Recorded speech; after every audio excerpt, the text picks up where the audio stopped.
Hey, Arjun.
Hello, Professor.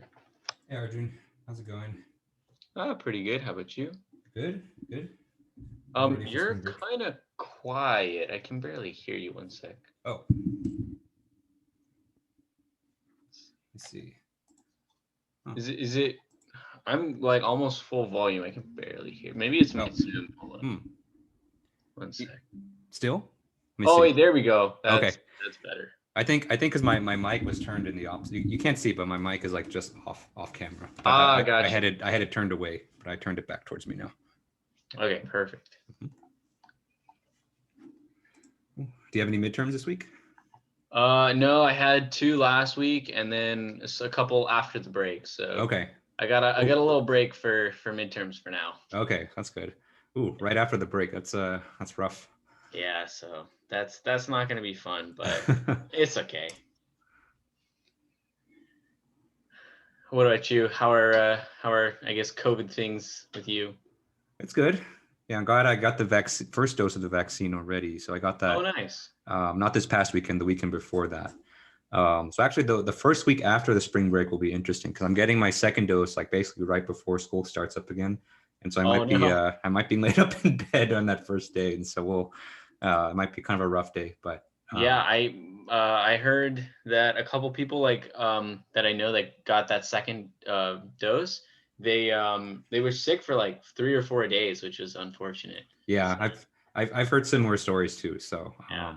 we'll see. Good thing at least I'm working from home, and so Yeah, so it's not going to be as bad. yeah, so I might be under like NyQuil or a bunch of drugs next time you see me after the break, but I'll try to get through it. Worst case, we can always just cancel the lecture too, which I'm sure probably people won't mind too much. But I'm hoping it's not going to lay me out too much.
Professor, when do we start the final project? Like, are we going to start that in the next couple weeks or after the break or?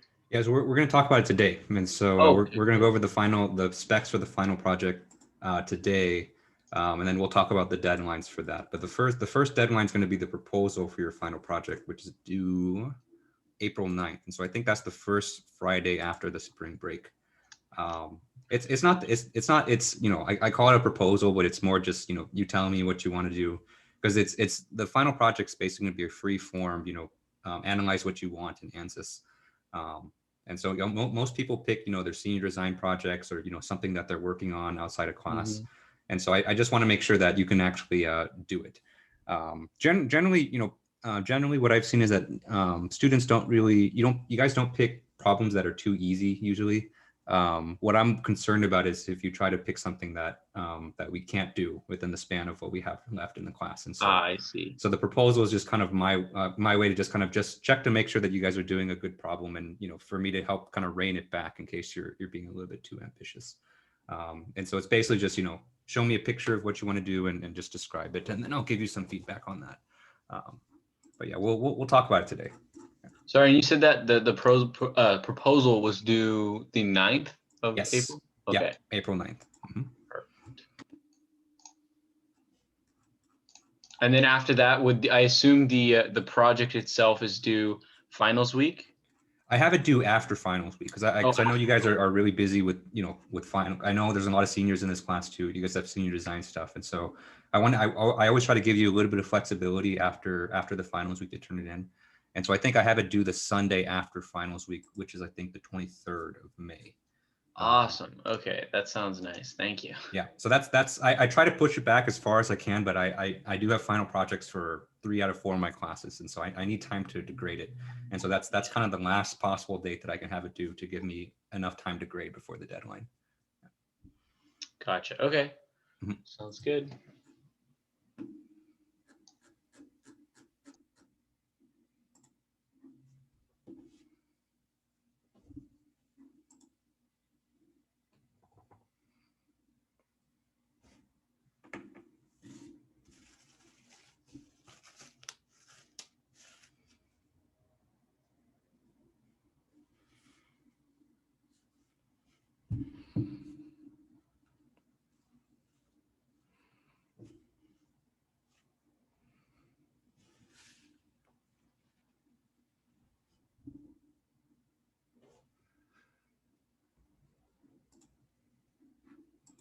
We'll be doing 7 today, and so we have a little bit more in that one. I expect actually, we'll probably spend about half the time today talking about the final project, maybe like 30, 45 minutes, and then we'll finish up lecture note 7, and then if we have time, we'll go to lecture notes 8 after that.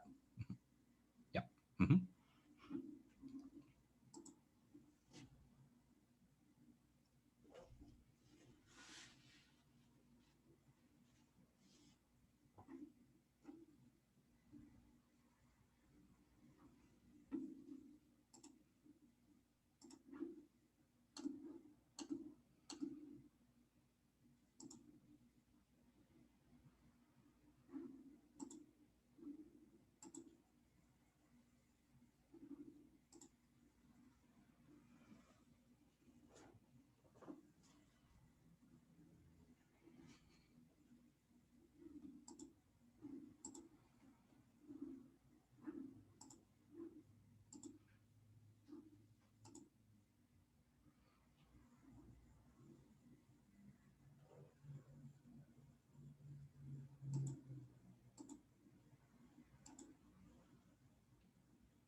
Okay, it's 4 o'clock, so let's go ahead and get started today. All right, good afternoon, everyone. How's everyone doing today?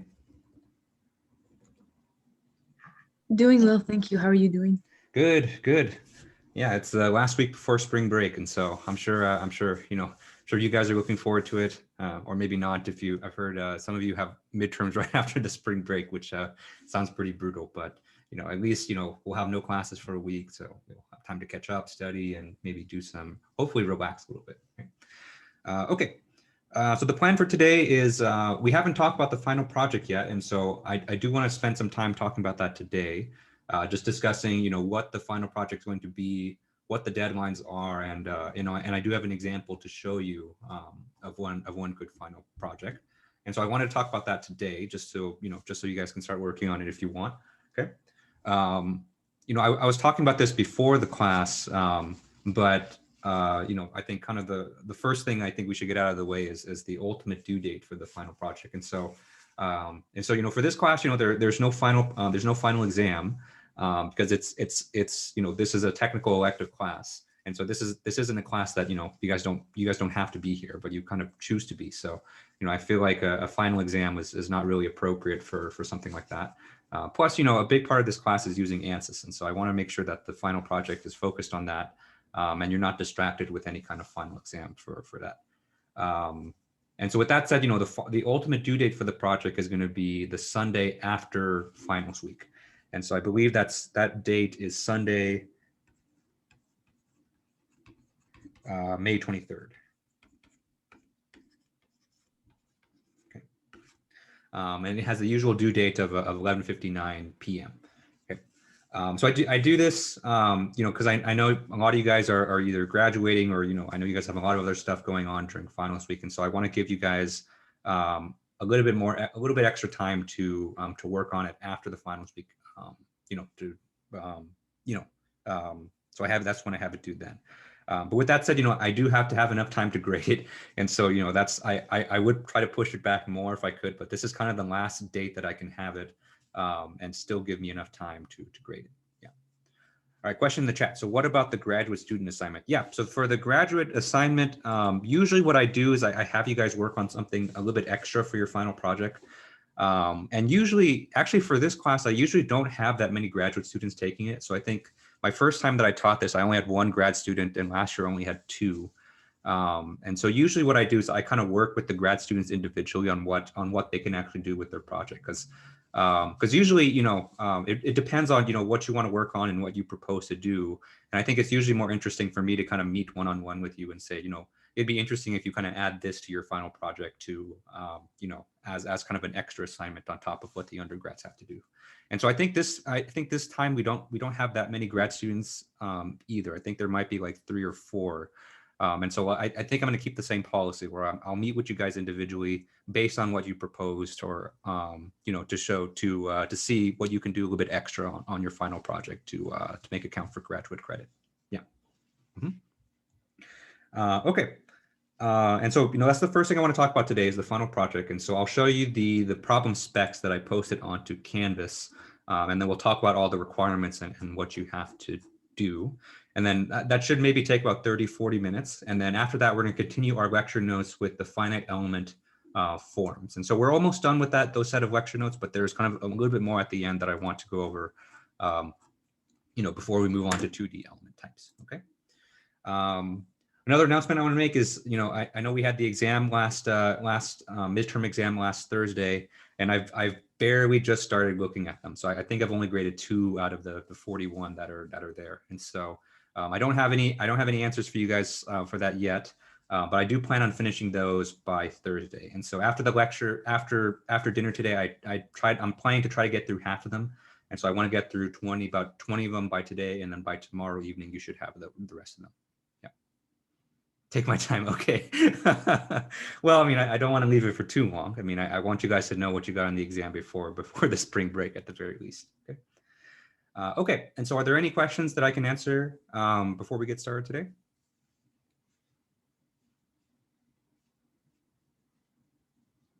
Okay. Oh, one more announcement. So remember Ansys Activity 3, which is, the Ansys activity we did right before the exam, which is on the signpost, that can be due this Friday, okay? I've seen a few people have already turned it in, and so just kind of make sure that you take care of that before before you head off for spring break. All right, so let me go ahead and switch to my laptop screen.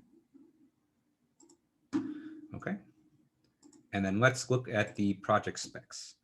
All right, and so this is a document that I've posted onto Canvas. Actually, let me first show you where it is on Canvas. And so if you go to our class site for EGME 410 right here, and you go to the Files tab, you should see that there's a folder in here called Project. And then here you'll see I've just uploaded this document right here where it talks about the final project. And so if you want to follow along on your computers, you're free to download this.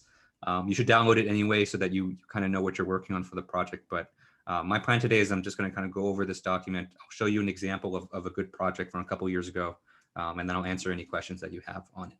Okay. All right, and so let's talk about the final project. And so the final project, I've kept this final project, basically the same for the last 2 years.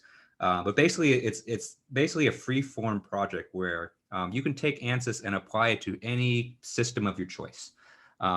And so, the whole goal of this project and the whole purpose is to basically apply what you've learned, not only about Ansys, of course, basically everything that you learned from our Ansys activities, but also just about finite elements in general, so that you can actually use it to simulate a problem of your own personal interest. Okay. And so, the topic for your final project, it really can be anything. And so, here's just some suggestions that people have done in the past. And so, I know a lot of you guys are seniors. And so if you want to do an Ansys simulation of either a structural or thermal component of your senior design project, so that's usually a pretty popular option. And last year too, a lot of the analyses that people did for their 410 final project actually made it into like their final design presentations for their senior design. Just because, last year COVID struck, and then, a lot of people didn't really get to construct anything for their senior design project. And so, if you want to kind of double dip and like use this final project to be, help supplement your senior design, I'm all for that, and the advantage of that is that, you'll have my support from that as well. So I think, I met with a lot of the senior design groups last year about, how do we set up the simulation? What are the boundary conditions that we want to set up? And so, you can definitely do that.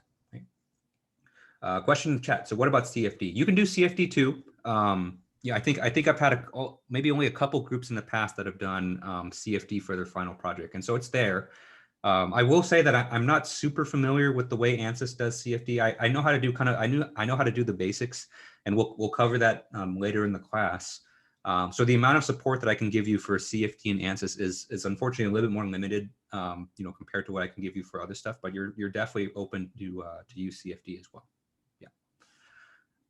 Okay, and so another suggestion is you can do just a real life structure or thermal component. So this could be, something that, maybe you're working in an internship, or maybe, it's just a part that you're curious about and you want to run a finite element simulation on that. Okay. Another option, which only a couple people have done in the past, but I think this one's really cool, is to take a historical or some kind of iconic structure and then do a finite element simulations on that. So an example might be, maybe you want to do a structural analysis on the beams of the Eiffel Tower. And so the nice thing about this is that, for a lot of these historical structures, people have CAD models for these that are available online for free. And so you can download those CAD models and you can easily run a finite element simulation on that. And so that's a good option. Okay. Another option could be, maybe just an everyday object that you find in your house, maybe your car, the classroom, in your apartment. That's fine too.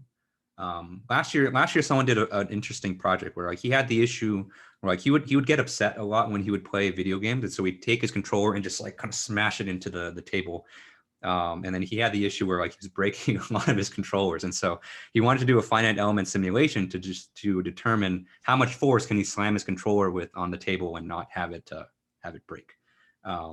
So that's a good option. I think ultimately what he learned from his project was that he should stop doing that.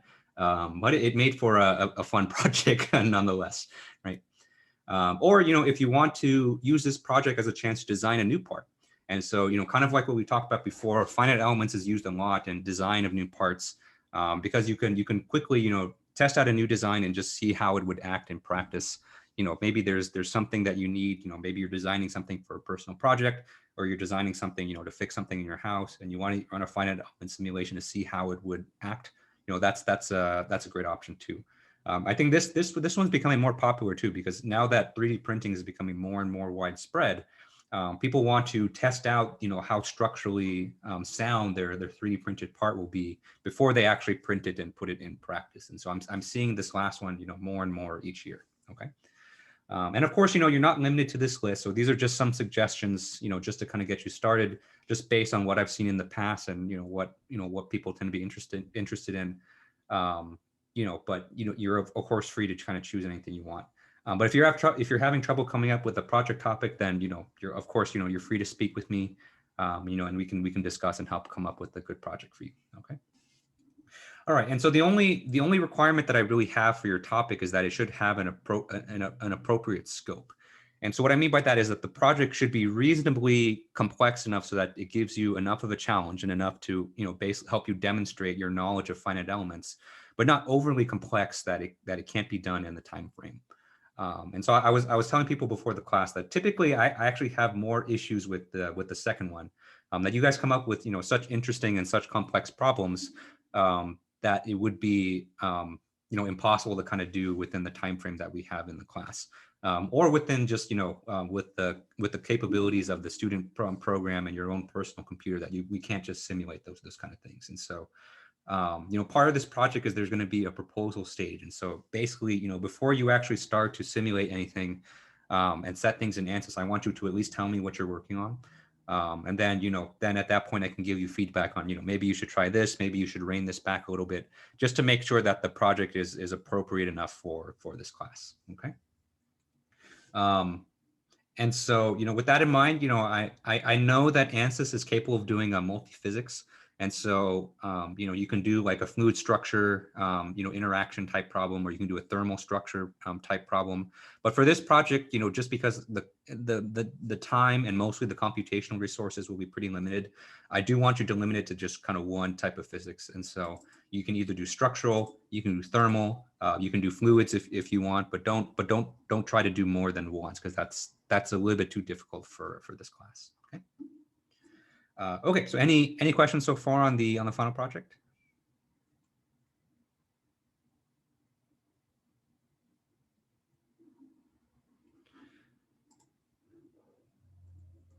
Right.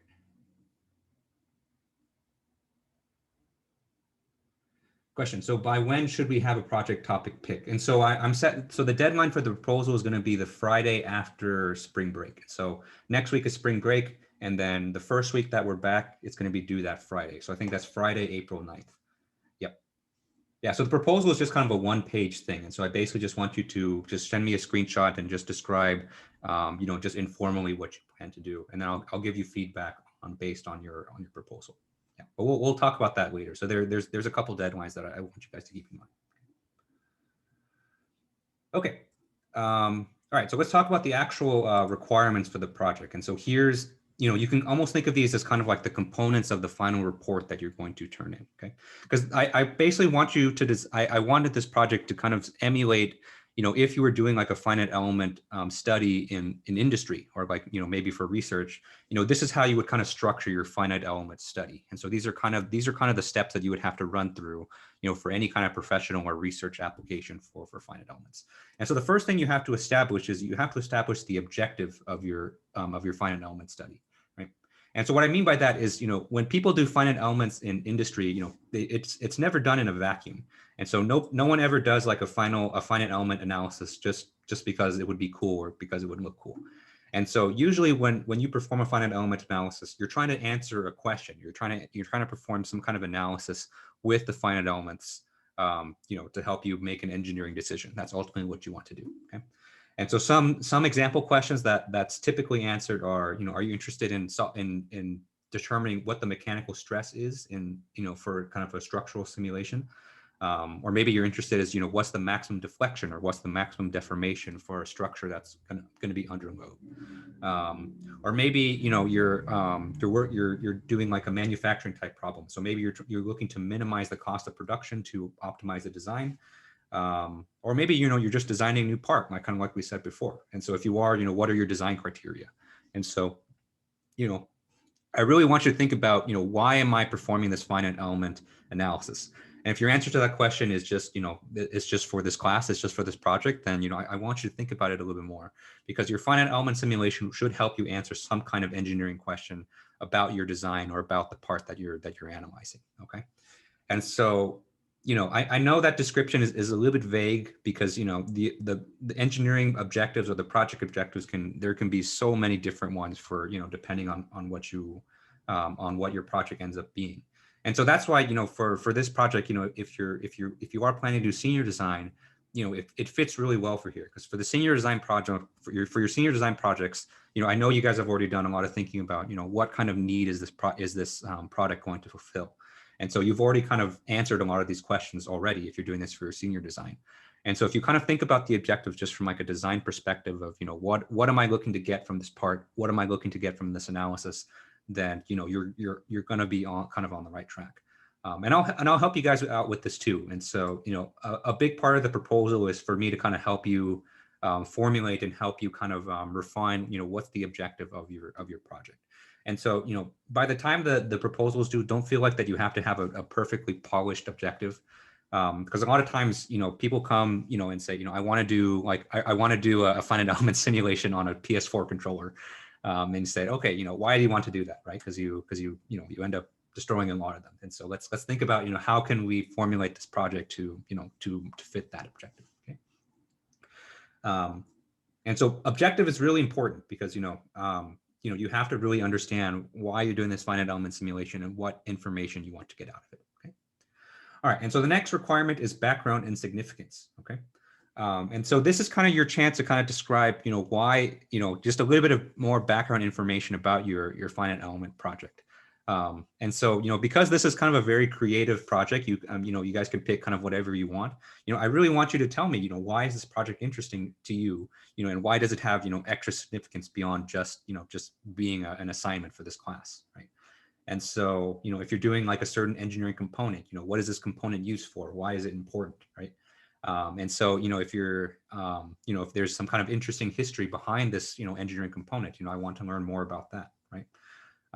And so this is your chance to kind of explain, more background information, kind of like almost what you would see if you kind of looked up like, PS4 controller on Wikipedia. And so, that would be, a lot of the interesting background information that you would put for here, okay? Okay.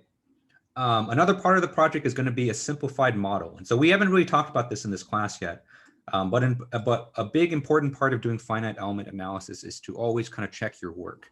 And so, even though Ansys is a great software, it gives us really good results, it's not all powerful. And so it's not the God software. And so Ansys can still kind of make mistakes. And so a big part of finite elements, especially in industry, is to, people are always constantly checking, is my finite element simulation, does this give me accurate results? Are these giving me, something that's actually going to happen in real life? And so in reality, the way people do this is basically called validation and verification. And so we'll go over that later in the class. But what people usually will do is that they take their finite element simulation and then they kind of try to validate that or verify it against, some other type of observation.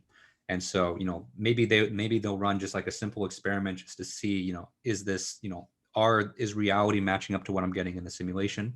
Okay. And so for this class, because we don't have any actual lab resources and, I don't want you to break anything in your house, we're going to do kind of a simplified version of validation. And so what I want you to do is basically take whatever, your project is and perform another calculation that's not finite elements to basically kind of verify your results. And so this could be something, maybe you do pen and paper calculations, maybe you look up some data on the internet or something like that, or maybe you find an experiment that's similar to what you're trying to do. And what I want you to do is I want you to kind of cross-reference what you get from your simulation with your other resource. And ideally, those two should get very close to the same thing. If they are, that means that your finite element simulation was set up properly, was done well, or at least gives you a lot of evidence to do so. And so, this part's really important because what you'll quickly see is that when you get out of school and you say you're doing finite elements professionally, doing the simulations and using the software is usually not the hard part. That's not the part that causes you to lose sleep. The difficult thing about using finite elements, and and this goes for both research and in industry, is getting people to believe what you're doing is legit. And so that's always the hard part, because usually, especially when you're just getting out of school and you're kind of a young engineer, the reaction that people will have to your finite element simulations are, are you sure you did this right? Are you sure you set this up properly? And so you'll probably be spending more time justifying your decisions and justifying that your simulation is accurate more than actually running the simulation itself. And so we're going to spend after spring break, we're going to spend a pretty good amount of time talking about the ways that you can verify and prove that your finite elements is good. And this is kind of give you some practice doing so. Okay, and so along those same lines, the next requirement is to really talk about a lot of the modeling decisions that you made along the way. And so as you've kind of seen in the 3 Ansys activities that we've done so far, there's a lot of parameters and there's a lot of settings that you can set inside Ansys, and things can go wrong in basically every single step along the way, right? And so you have to answer questions about what kind of material are you using, what kinds of elements are you using, how many elements are in your mesh. Did you refine your mesh in certain areas? What kinds of loads, constraints, and boundary conditions that you apply, right? And so I really want you to be conscious about all of these decisions, because they're all really important and they all have a big impact on your results. And if you do finite elements in practice, out in industry, people are going to want to know these things. And so you kind of have to get used to keeping track of what decisions you made for all of these things, and and be prepared to explain why you did that.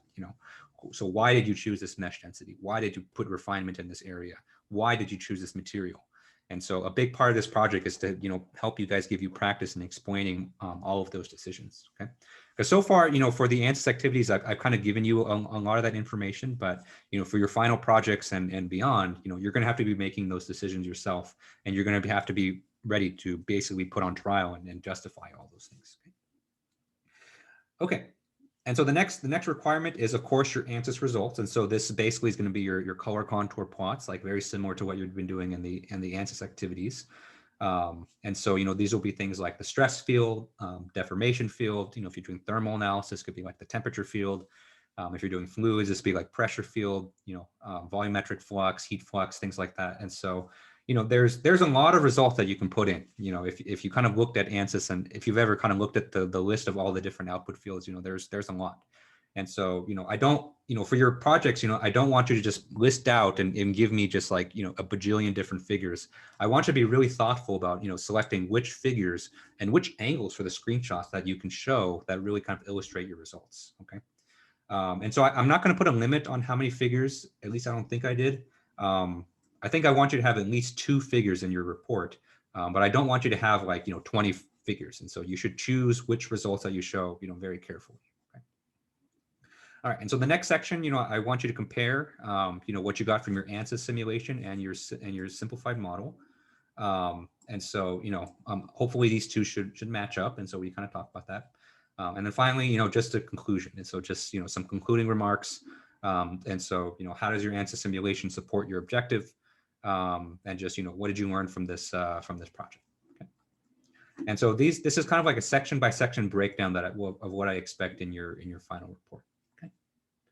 All right. Any questions so far?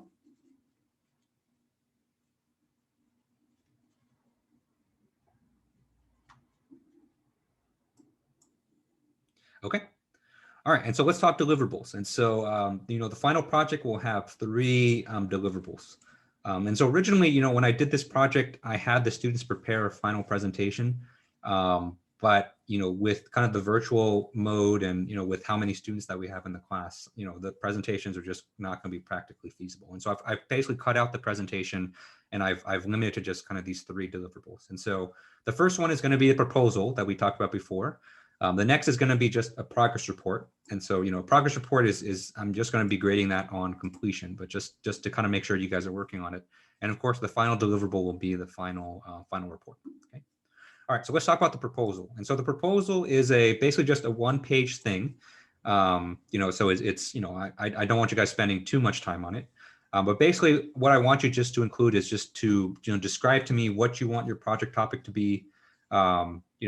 I want you to describe how you plan on using Ansys to perform these objectives.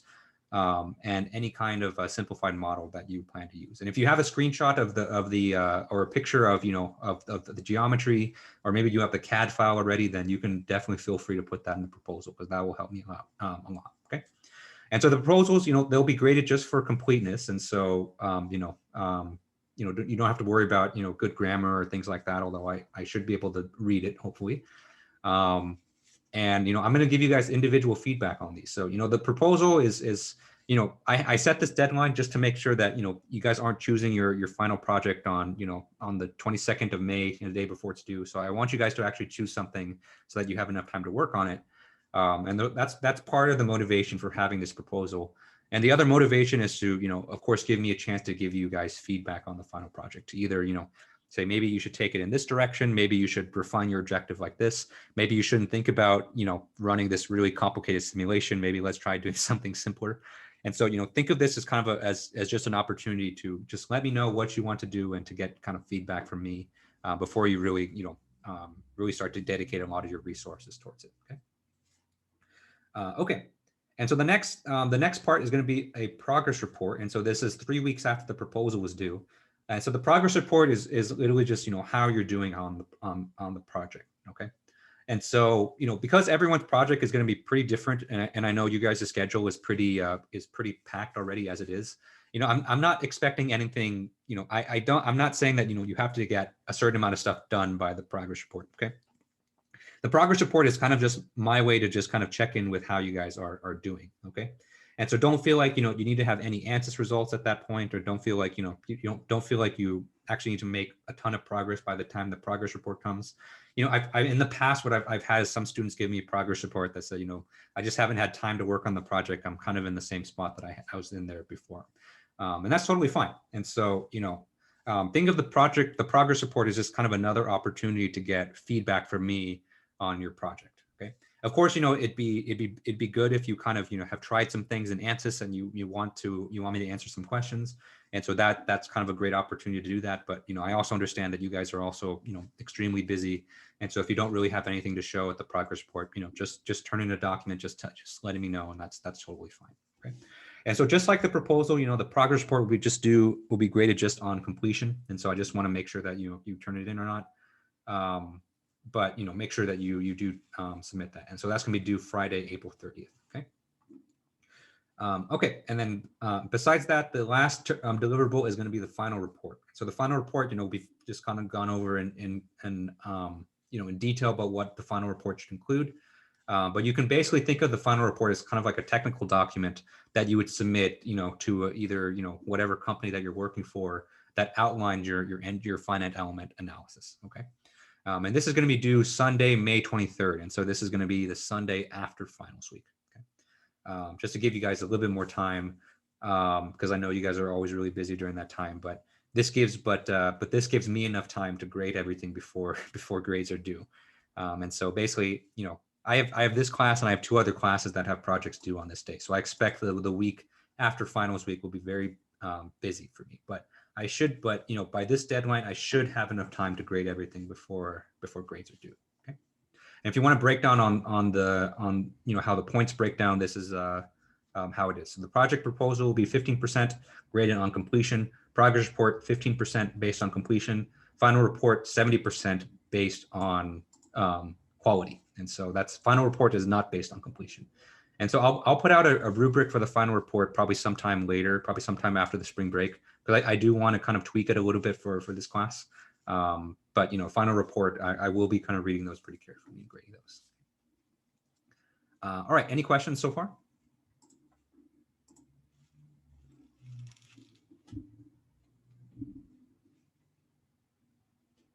Okay. All right, and so next, we have the final report components. And so this is kind of just a repeat of what's above, but if you want kind of a section by section breakdown, here it is. Okay. And in terms of length, I don't have a length requirement, and I don't have a length limit, because everyone's project is going to be different, and so some people will have just naturally more figures than other people, and so don't feel like you have to hit a certain page count.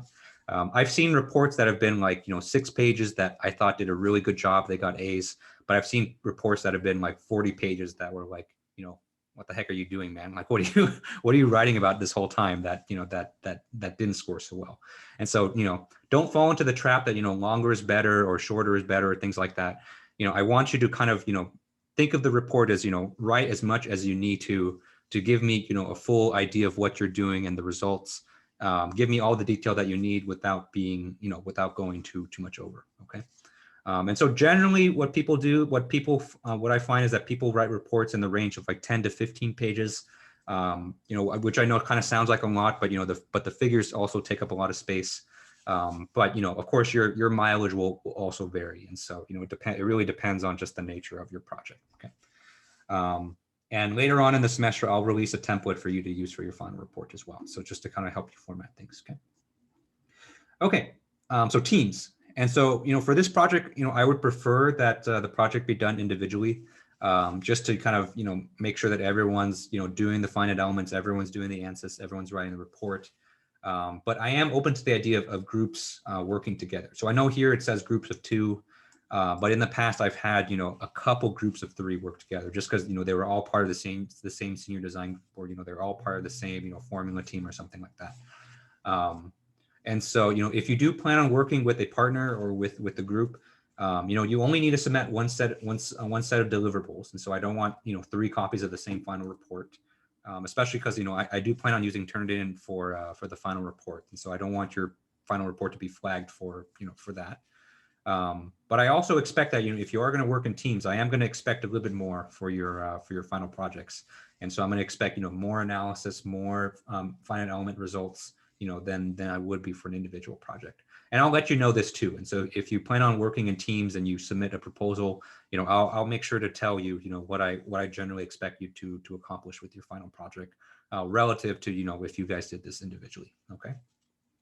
And so if you want to discuss with me privately about, if your project is suitable for 2 people, then, definitely, you can discuss it with me, but, make sure you kind of are aware of this, and you're, most of all aware of, how you plan to divide the work. Okay.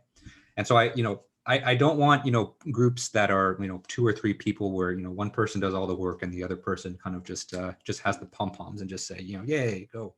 And so that's what I don't want. And so, if you are planning to work together with someone, make sure that you're splitting the work evenly, because, that's what's fair. Okay. Okay. And so final remarks. And so, this final project, hopefully, it's, ultimately what I want for this final project is, even though it is going to be a fair amount of work. And so, I'm going to warn you right now, if anything, just for all the writing that's going to be involved with the final report, that's always going to take a fair bit of time. But ultimately, I designed this final project to be, hopefully something that you can put together and put in your portfolio, to demonstrate that, not only to, yourself, but also to employers, or maybe, just anyone that you want, family, friends, that, that you learn finite elements and you really are an expert at it. Because I want everyone to leave this class with the confidence that, that they can step into an engineering company and start doing finite elements right away. And so this project is kind of, my way of, giving you something that you can show to people that, that you learned a lot in this class, and you can step in and contribute right away. Okay. And so personally, just from my own experience, I've gotten internships, I've gotten opportunities because of the work that I've done on final projects in classes like these. And so actually, when I was in college, I actually didn't take a class like this. And so I actually didn't learn finite elements until I was a grad student. But, I've shown final reports from other classes, and that's, and employers love to see that stuff. And I've consistently always talked about these in my job interviews and things like that too. And so, because this class is it is such a, an in-demand skill, I want to give you guys that same opportunity. Okay. To really have something where you can showcase, that you are an expert in finite elements. Okay. And I've had people, from the past come up and tell me that, what they've done for the project and what they've talked about in job interviews have really helped them, land jobs for this too. So, I want this to be, I want the same opportunity for all of you guys too. Okay. Okay. So any questions on the final project? I do have an example that I want to show you guys. Okay. Can I do something involving buildings and earthquakes? Yeah, absolutely. So people have done that in the past as well. And so, definitely we can talk offline about that, how you can do that. So yeah, that's a great project topic. Mhm.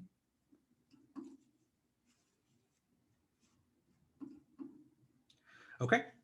All right. And so, once again, these specs are posted online. And so you can, this document is not just for this presentation. So you can view this at your own leisure.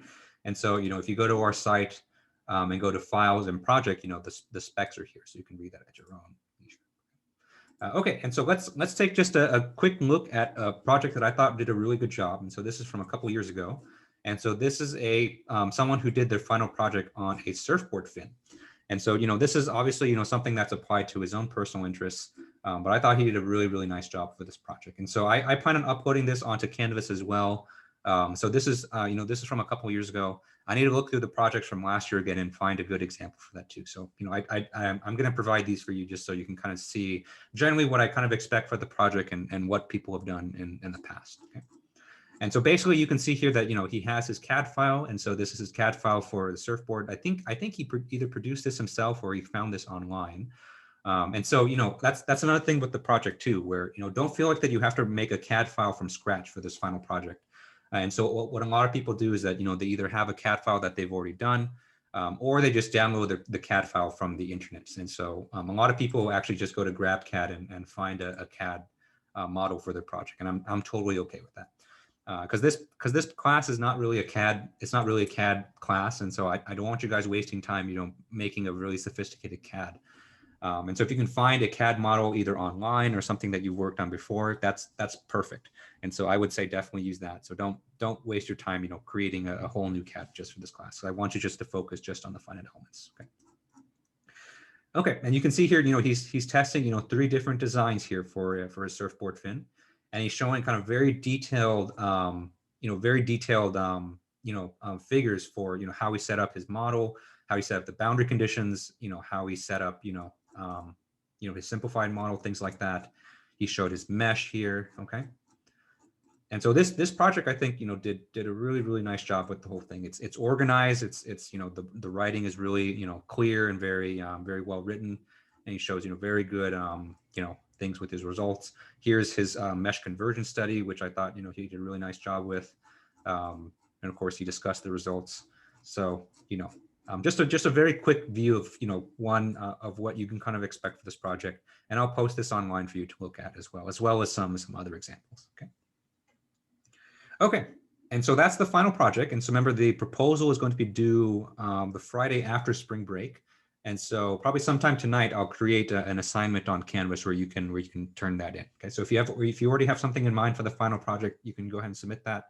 But the deadline for the proposal is going to be April 9th. Okay. Okay, and so with that done, now let's kind of come back to the theory.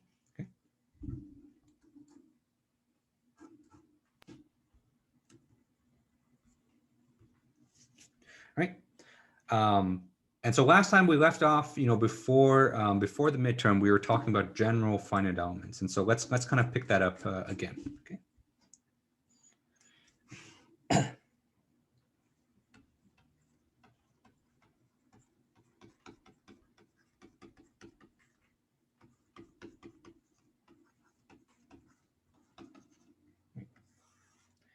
And so remember, the idea with general finite elements is kind of, building up this idea that, finite elements is just a general computational method.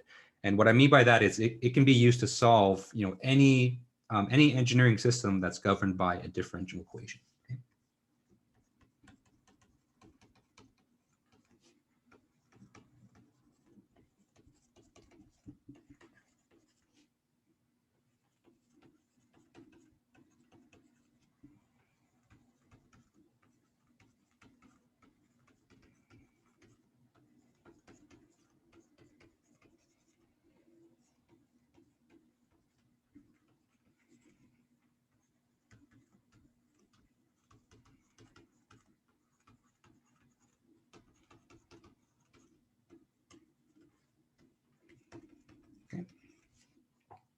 And so, for this class and, for a lot of the theory that we're going to go over, we're focusing mostly on just 1D problems.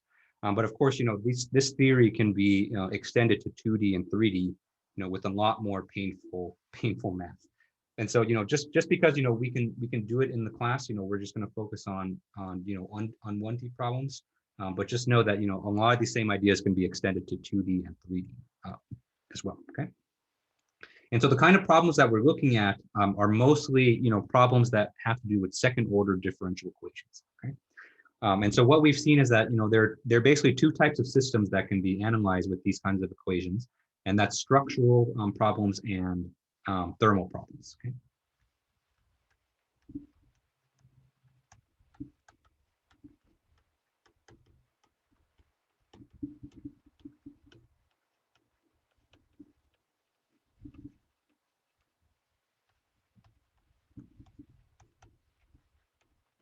Okay. And what we've seen from this is that even though it seems like a very different method, ultimately we're going to formulate the problem in the same way that we did our truss and beam problems. Okay, and so our ultimate goal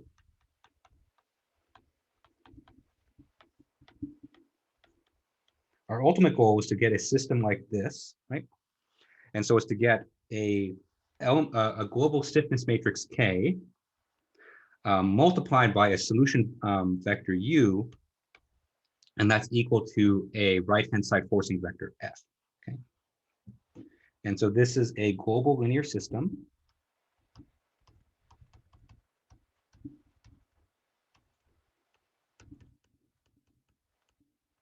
Okay. Where this K right here, this K is the global stiffness matrix.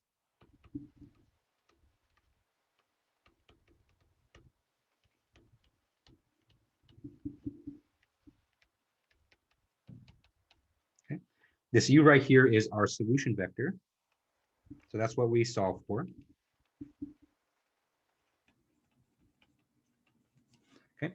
And then this F right here is the global forcing vector. And so things like loads, things like constraints, things like thermal generation, all of those get factored into this F.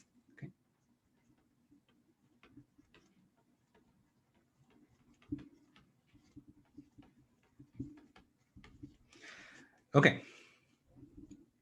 Okay. And so, these are the global systems here, and kind of what we've learned from the trusses and beam problems, that in order to get the global systems, we have to start with the elemental ones, right? And so we always have to go element by element and construct things like the element stiffness matrix, element forcing vector, and then those get inserted into our global one, okay?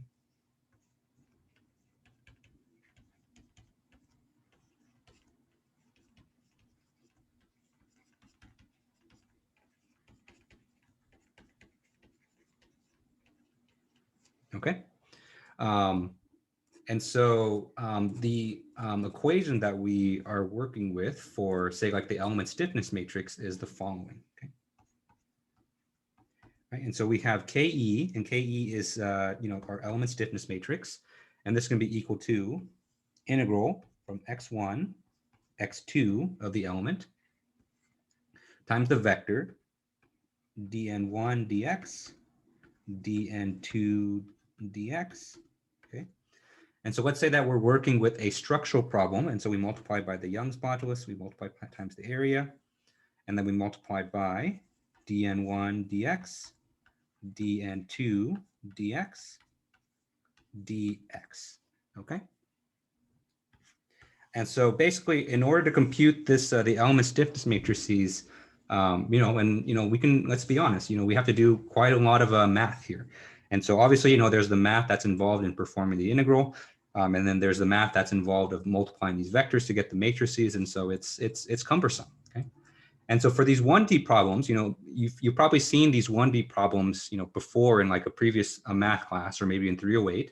And so, usually people's first reaction to, seeing general finite elements and seeing all the math that's involved in doing element stiffness matrices and assembling and doing the linear solve, I think reactions kind of range from, oh, this is kind of neat. It's kind of a different way to solve differential equations, all the way to this fucking sucks. Why the heck would we do all this math to solve a differential equation when we can just solve it by hand normally, right? Using a method that we found in our math classes or in 308, okay?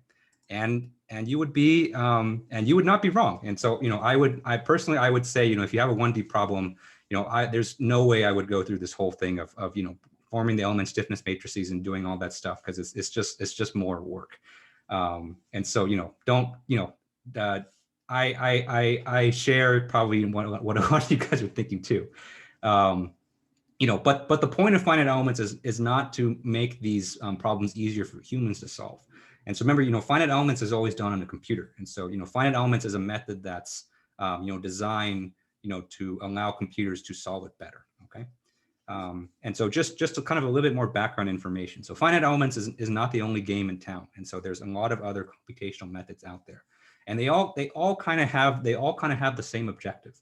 And so, this goal that we have right here of ultimately getting like a really large linear system, that's basically the goal for a lot of computational methods. So if you think of things like the finite volume method, finite difference method, they all basically share the same goal.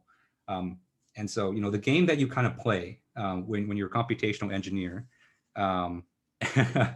is, any kind of computational engineering. What you're hoping to do is to take, a very complicated engineering physical problem and then turn it into a really big algebra problem. Because the thing with computers is that computers can't really solve, differential equations or integrals on its own.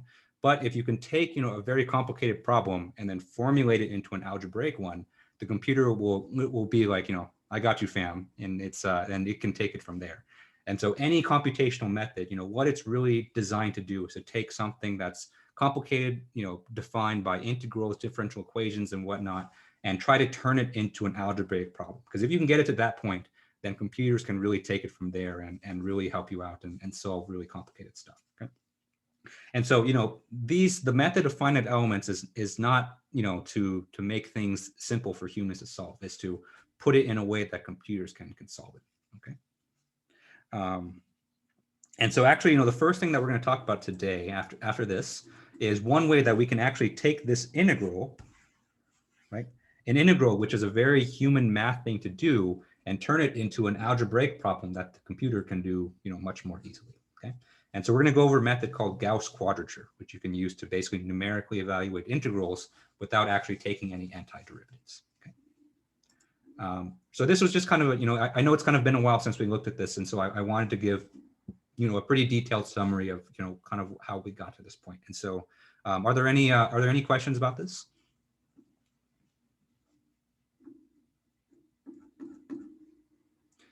Okay. And so let's talk about how we can take these integrals and turn them into algebraic problems. Keeping in mind that this method is not really designed for humans, but it's kind of designed for computers to make the problem of finding integrals into basically an algebra problem. Okay. And so you're going to look at Gauss Quadrature and you're going to think this fucking sucks. Why would we ever do this? But remember, it's for the computer. It's not for humans. Okay. Okay. So let's talk about Gauss Quadrature.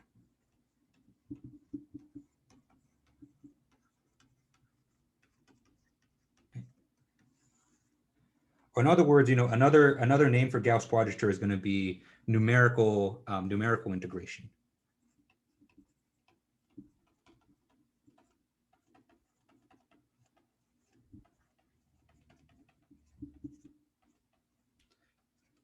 Okay. And so the idea with numerical integration is, we want to take our integrals and turn it into an algebraic evaluation that a computer can solve. Okay. And so basically, we want to perform integrals without actually integrating. Okay.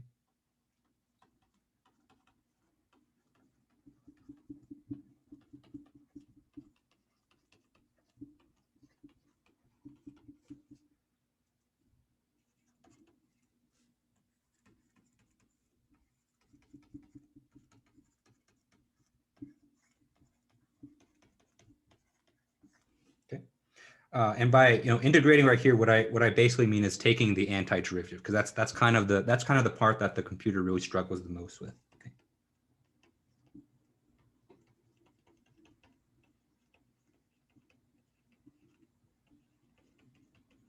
Okay. And I know what you guys are thinking. So I know that Wolfram Alpha is a thing, and you know I'm basically giving a lot of disrespect to computers right now that said they can't do antiderivatives, but you know I know Wolfram Alpha is a thing. But you know for general kind of code that maybe you're writing in like MATLAB or you're writing in C++, you know Wolfram Alpha isn't loaded into those softwares typically because honestly it would be kind of way too inefficient to do. And so, you know, it's actually a lot more efficient for computer codes to use a method like this to numerically evaluate the integrals than to run through something like Wolfram Alpha. Okay. And kind of the idea with Gauss Quadrature here, and I, you know, hopefully this kind of rings some bells for you guys, is you know, this kind of works in the same principle as Riemann sums. Okay.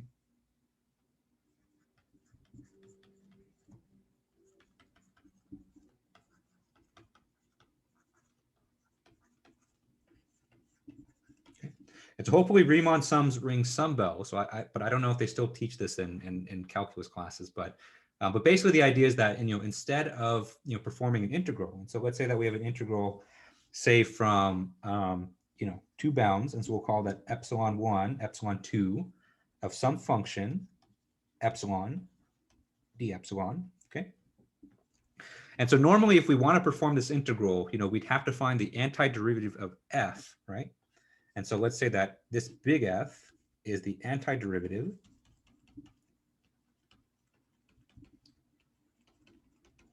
of F, okay?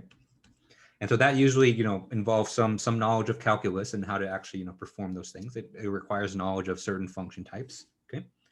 And then what we do is we evaluate this at epsilon1 and epsilon2 and then subtract them and all that stuff, okay? And so that's how you would kind of normally perform an integral, right? But a computer, you know, doesn't really know how to do that antiderivative, and sometimes it's impossible to really do it, or it's really cumbersome to do it because, you know, you have just a really big bulky function. And so what you can say instead is that instead of computing that antiderivative, let's represent this integral as a sum. Okay.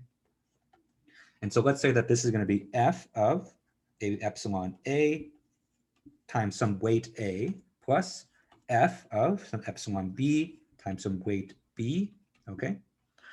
And then so on and so forth, right? And so maybe you keep summing things up, you know, until you get kind of an accurate representation, right? And so if you kind of remember from Riemann sums, you know, it kind of looks something like this. And so let's say that you want to find the integral of maybe a curve like this, right? Where the integral is basically the area under the curve.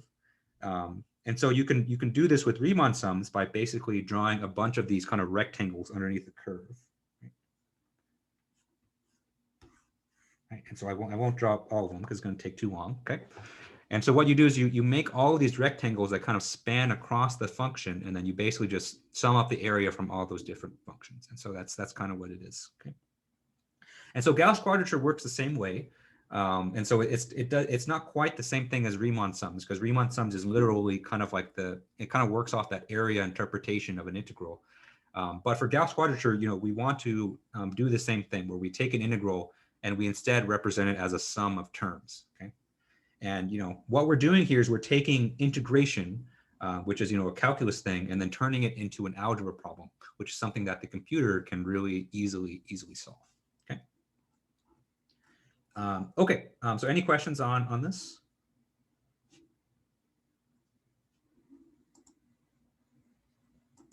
Okay. And so how is Gauss quadrature different? And so Gauss quadrature is different in that it's the locations where you evaluate the integrand and the weights are predetermined. Okay.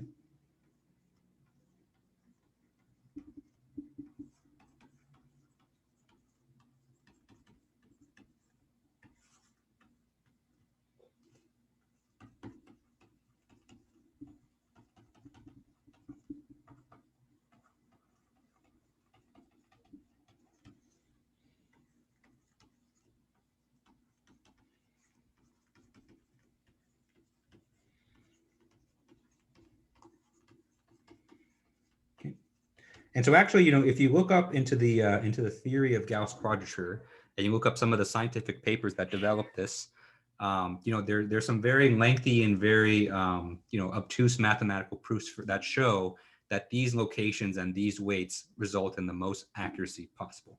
And so generally, you can expect that Gauss quadrature will give you a lot more accuracy than, say, something like Riemann sums, and these locations have been kind of, very carefully formulated. Okay. And so the downside about Gauss quadrature is that it only works when you're integrating from -1 to 1. Okay. Which seems really limiting, but we'll come back to this in a bit.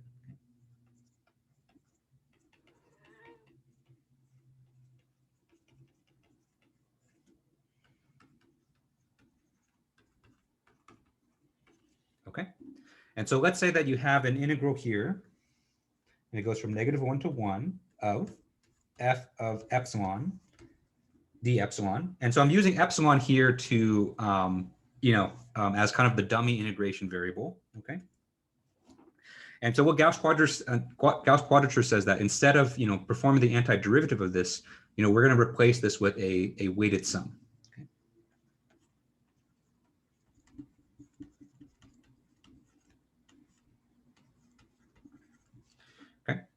And so, once again, we're going to place this with f of maybe epsilon a WA plus f of epsilon b WB, and so on and so forth.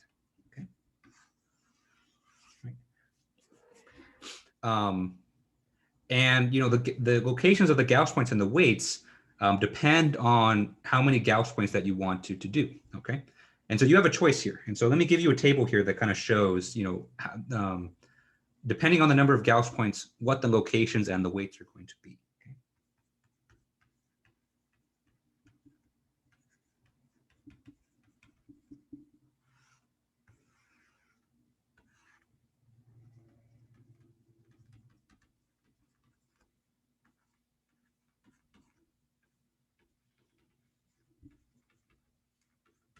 Okay.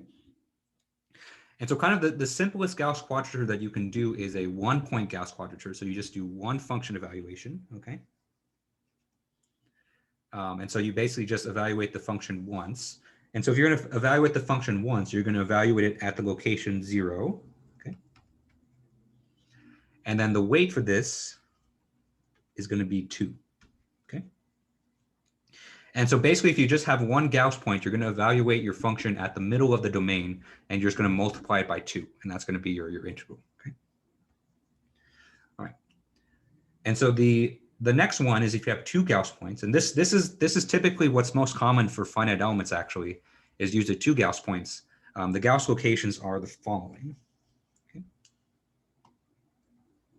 And so the first Gauss point will be -1 over √3. And the second one will be +1 over √3. Okay. And then the weights for these will each be 1. Okay. And so you'll evaluate one function at -1 over √3 and evaluate the other one at +1 over √3, and you'll just multiply them by 1. Okay. I'll give you one more, but there's actually tables for a lot of Gauss points. Okay. And so if you want to have 3 Gauss points, the first one is going to be located at -√3 over 5. Okay. The second one is going to be evaluated at 0. And the third one is going to be at +√3 over 5. Okay.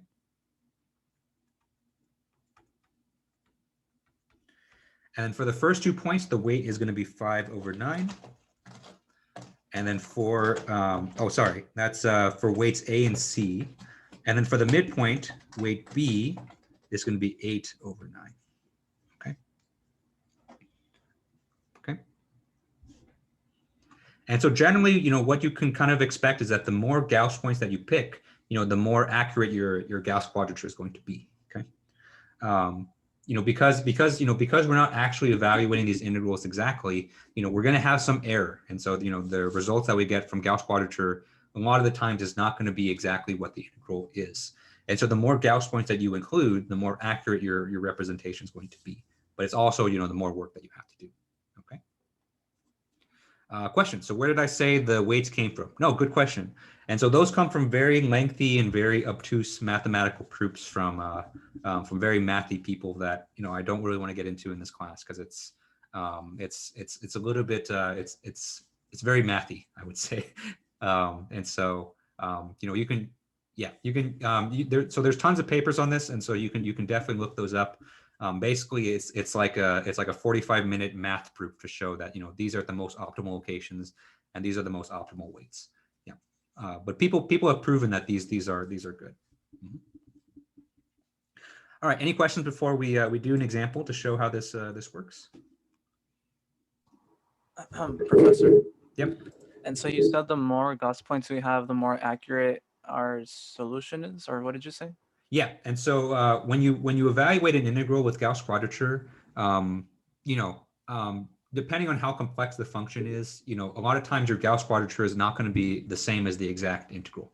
And so, you know, the best thing obviously is always going to be to take the antiderivative and actually perform the integral. Gauss quadrature oftentimes won't give you that exact answer, but it'll get you pretty close. And the more Gauss points that you include, the more accurate you are going to be for that approximation. Yeah. Okay, thank you. Mm-hmm. Yeah. So in the next example, I think I do. Yeah. So I do one where it gives you the exact solution, just to show you, just to prove to you that this works. But this is often not true in general. And so oftentimes, you know, if you do the integral normally and you do the integral with Gauss quadrature, you know, you're going to get two different answers. They're going to be close, but they're not going to be quite the same. Yeah. Okay. And so let's do an example just to kind of prove to you that this works. Okay. Okay. And so let's evaluate the following integral. And so let's take integral from -1 to 1 of the function 3x squared minus 2 dx. Okay. And we want to evaluate this with a 2-point Gauss quadrature.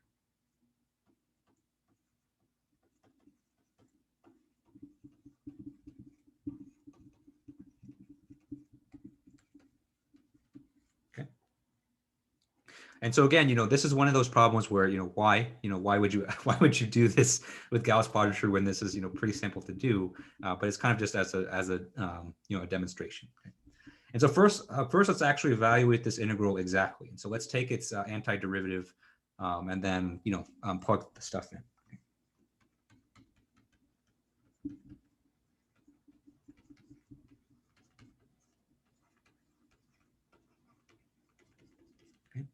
And so if we evaluate this normally, you know, we're going to take the antiderivative of the integrand. And so the antiderivative of 3x squared is just x cubed.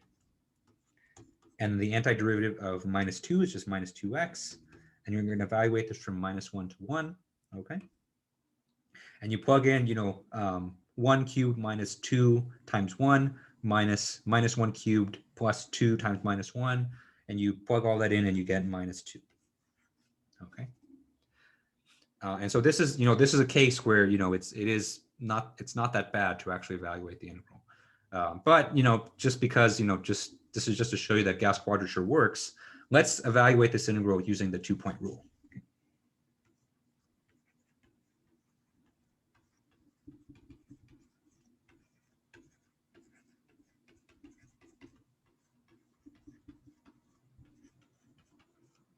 Okay. And so for the 2-point Gauss rule, we're going to use the Gauss locations and the weights from the previous one, right? And so our Gauss locations, so I'll call that epsilon A and epsilon B. Okay. The first one is going to be -1 over √3, and the second one is going to be +1 over √3. Okay. And then the corresponding weights for these are going to be 1 and 1.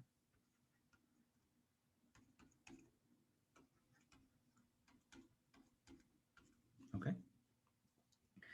And so now what we're going to do is we're going to evaluate the integrand, which is just, you know, 3x squared minus 2 at these Gauss locations. Okay.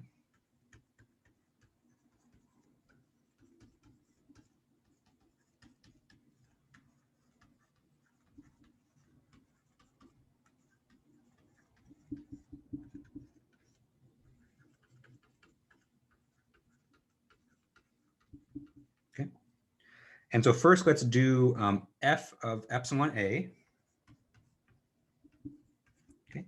Where our f here is just 3x squared minus 2.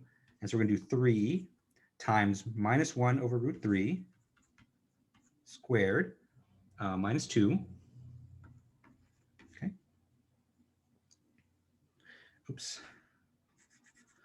should be no parentheses there, okay? And then f of epsilon b is going to be 3 at positive 1 over root 3 squared minus 2, okay? And so if we plug these guys in, we have minus 1 over root 3 squared, which is going to be 1 over 3. And so we have 3 over 3, which is 1. And so this is going to be minus 1, okay?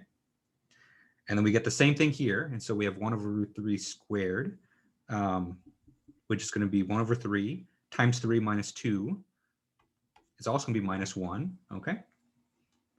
And so what we get from this when we add them together, and then we multiply by the weights of 1 and 1, and what we get is minus 2, okay? And so you can see here that, with Gauss quadrature, we get, in this case, we get the exact same thing.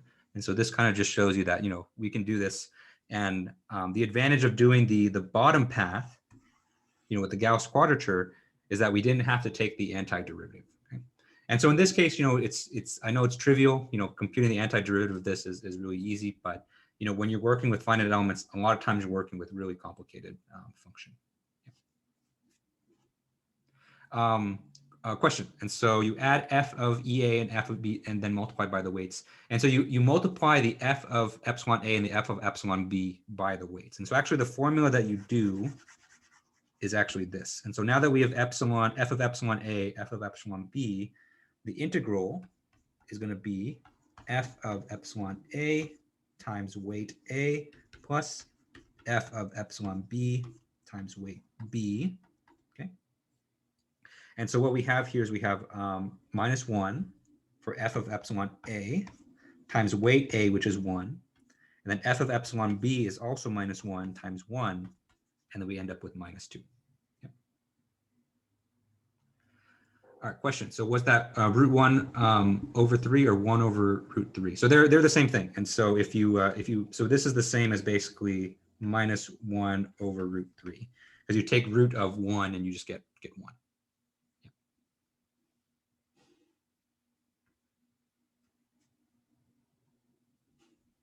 Okay. All right. Any other questions on this example here? Oh, I see what you're saying. Yeah. So this root goes over this entire thing. Yeah. So it should be 1 over root 3. So the whole thing is under the root. Yes.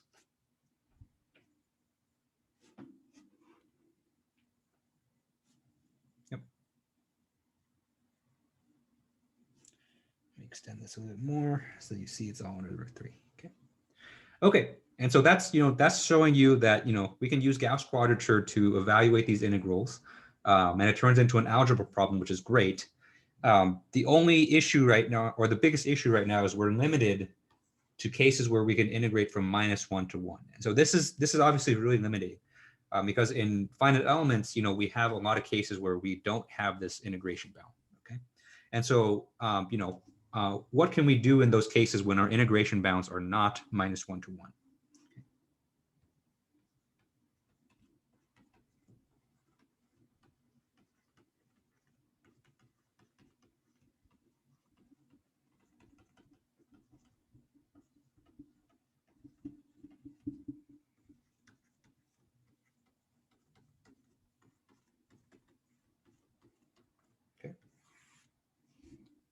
And so in these cases, what we can do is we can basically force the change. And so we can basically take any arbitrary integral with any integration bounds and force a change or do a change of coordinates to make it go from -1 to 1.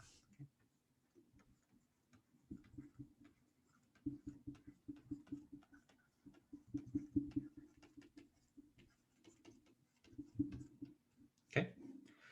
And so basically what we want to do is this. And so we have an integral from x1 to x2, okay, of f of x dx, where x1 and x2 here can be anything, okay? And then what we want to do here is we want to do a change of coordinates.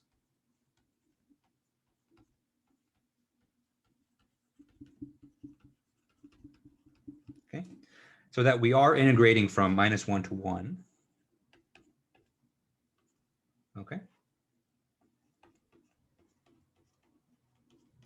We're now, our integration variable is epsilon. Okay.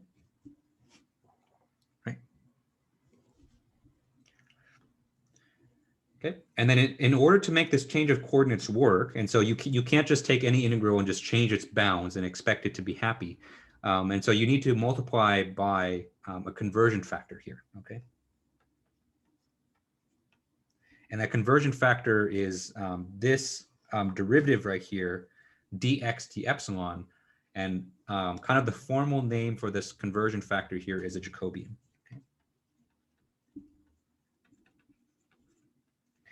Okay. Which I guess is named after the guy who discovered it, which his name was Jacob, I think. But I don't know that for sure because I am terrible at history of math stuff. Okay. And so basically the Jacobian, you can almost think of it as like a conversion factor between the physical coordinates, which is x1 and x2, and the Gauss coordinates. Okay.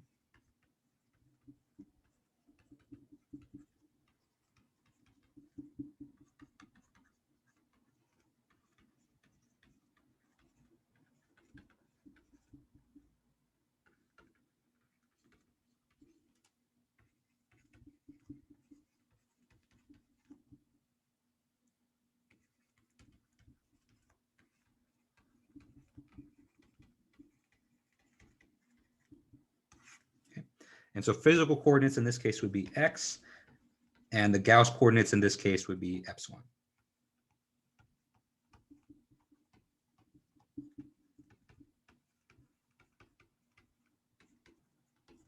Okay. And so you need to do that in order to basically change the bounds. Okay. And we're going to need two things that'll make this work. And so we need basically, if you kind of notice, I put this kind of function here. And so we have x as a function of epsilon. Okay.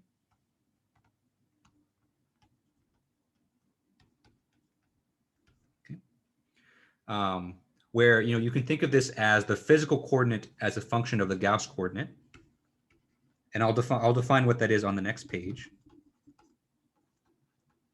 Or I guess you can kind of think of this as our physical coordinate function.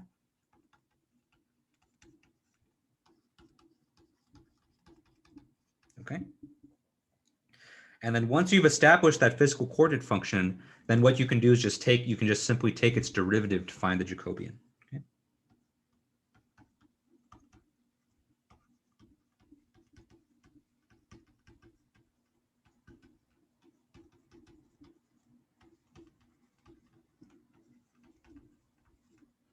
Okay. And so we'll talk about that on the next page of, how do we get that physical coordinate function for kind of any generic case. Okay.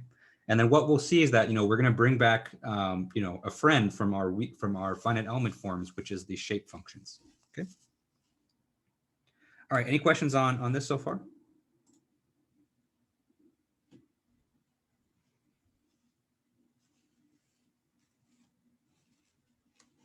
Okay. All right. So I know we're almost out of time. And so let me just go over the next point, and then we'll finish up the final example with Gauss Quadrature probably on Thursday. Okay. All right. And so how do we get this, this physical coordinate function? Okay.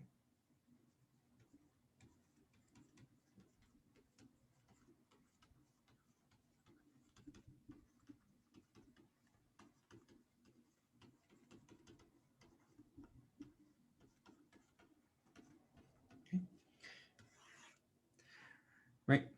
And so let's talk a bit about what this physical coordinate function has to do. Okay. And so this physical coordinate function basically has to interpolate between x1 and x2. Okay.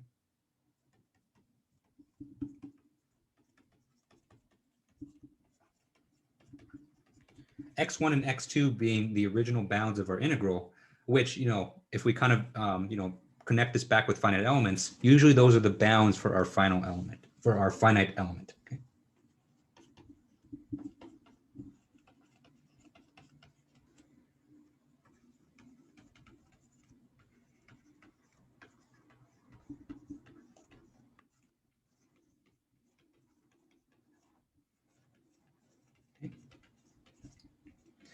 Right. And anytime that we have to interpolate something, this lets us know that one way that we can do it is with shape functions. Okay? And so let me leave you with that thought, and then we'll pick this up on Thursday. Okay?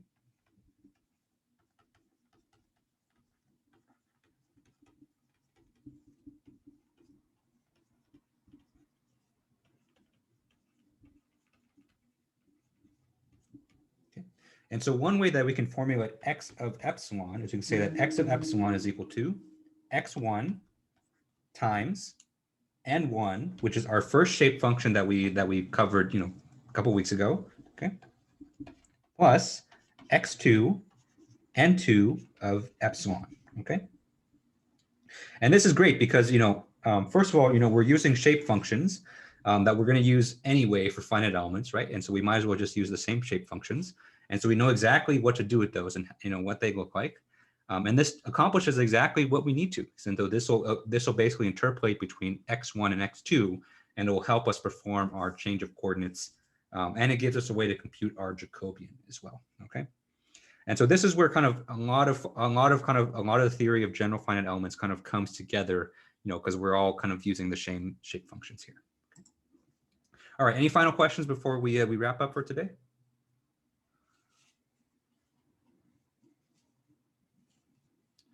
Okay. All right. So thank you guys for tuning in today. I know it's the last week before spring break, and so it's always tough to kind of get up for lecture. So I appreciate you guys coming in, and taking the time to view the lecture. And so, have a great evening. Make sure you start thinking about your final projects, and I'll see you guys on Thursday. Thank you. Have a good rest of your day. Thanks, I have a quick question. Sure. Final project. Sure. Mm-hmm. I was going to do a turbo pump. Turbo pump. Okay. I took fluid machinery. Okay. Okay. You talked about there's some limits to what we can do. Yeah. I'm not sure how I would do the fluid. So I think turbo machinery, that might be a little bit tough with the limitations that we have with the software. Okay. But what I think you can do is, like, if you want to do kind of a steady simulation where basically none of the parts are moving, if you want to just do you want to simulate the flow through the pump just like that, I think you should be able to do that.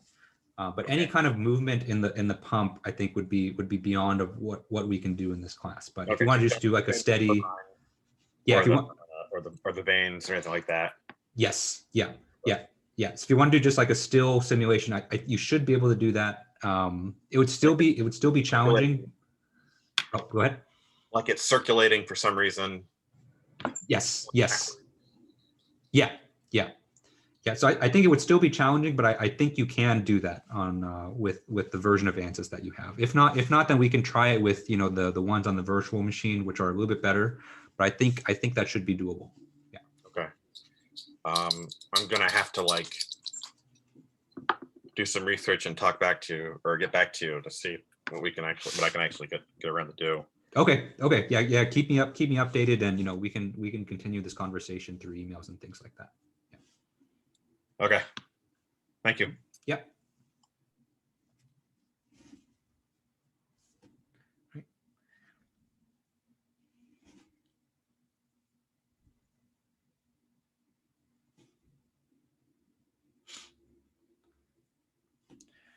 All right, man. Well, I guess I'll see you in 4:42 after this. I'm gonna go switch to that lecture Zoom call. Okay.